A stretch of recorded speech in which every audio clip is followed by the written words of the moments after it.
փողոցներում մարդիկ մոտենում են եւ հարցնում են ոնց է կարծում ինչ եղավ եւ ինչ է լինելու ես մարգարե չեմ էլ ձևանա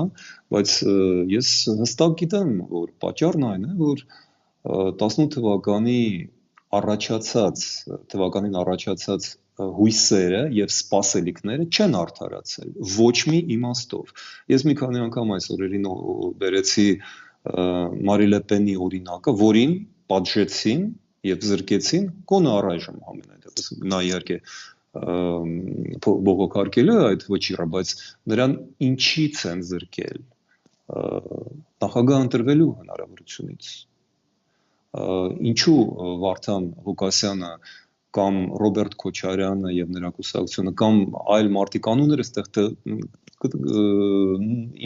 նշանակություն չունեն Մարի Լեպեն Ղուկասյան տարօրինակ է բայց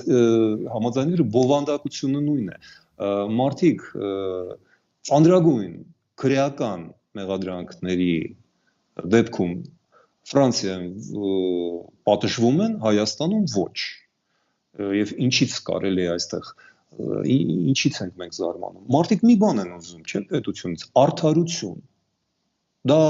տարբեր անուններ ունի բայց հիմնականում ինչի ենք մենք հավաքվում հանուն ինչի ենք մենք պետություն ստեղծում հանուն ինչի ենք մենք մենաշնորհը տալի բռնության մահապատժի իրավունք ենք երբեմն տալիս պետությանը երեխաներին մեր բանակ ենք ուղարկում պատրաստ ենք հարկեր վճարել հանուն ինչի հանուն մի բանի արդարության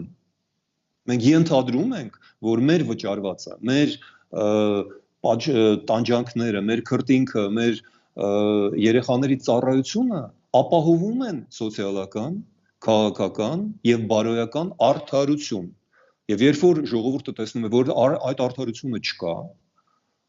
իրենք մեղադրում են ում էլիտային իսկ էլիտաները մեղադրում են ժողովրդին շատ հեշտ է ասել գյումրեցիք կոմունիստ ընտրեցին ոչ իրանք թքած ունեն այդ կոմունիստ այնց բաների վրա կամ մեր Եվրադաշինքի գաղափարներն էլ իրենց չհասան տարբեր պատճառներով չհասան նաև մեր մեղքով չհասան մենք այդքան ռեսուրս չունենք հանրային հեռուստատեսություններ ինչպես 23-24 այդպես էլ 25 թվականին փակում մեր արչև բոլոր դռները չէ որ մենք քո հետ ենք քննարկում դա Մարատի հետ ենք քննարկում այսինքն մենք համացանցային մակարդակով ենք բայց համացանցը դա նեղ շրջանակների բան է դու ունես քո 30, 40, 60 հազար մշտական լսարանը, որի զգալի մասը Սփյուռքում է, իսկ ՀՄԿ-ով հանդես եկող Բագրատ Սրբազանը կամ Լևոն Քոչարյանը կամ չգիտեմ այդտեղ ով է նույն Ղուկասյանը եւ այլ մարդիկ իրենք 1-2 միլիոնանոց լսարան ունեն եւ եթե նրանց այդ լսարանը տրվում է ուրեմն լսարանն էլ մտածում է հա նորմալ է ուրեմն այս մարդիկ իրավունք ունեն ընտրվելու խոսելու